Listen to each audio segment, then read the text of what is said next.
चायनाची army आपल्या अरुणाचल प्रदेशच्या आत 60 किलोमीटर पर्यंत आत आलेली आहे. नेमकं प्रकरण काय तर हा व्हिडिओ पहा.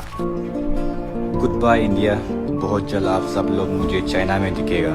सिर्फ मुझे ही नहीं, पूरा अरुणाचल को चाइना में दिखेगा.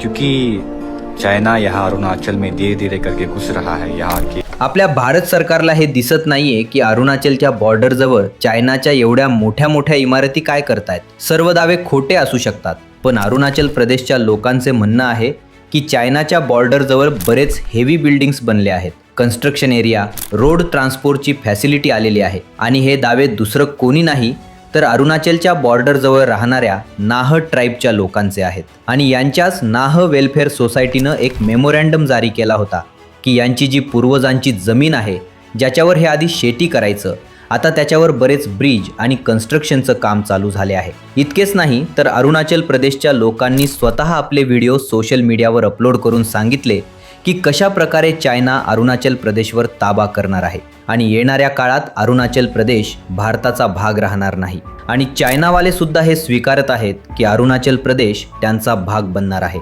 यावर इंडियन आर्मी काय बोलते हा व्हिडिओ पहा. भारत के अंदर आ गया. अबे साले, मैं भी चीन बॉर्डर पे हूँ. इसके जस्ट पीछे चीन बॉर्डर है. ठीक है, तो आप अफवाह फैलाना बंद करो.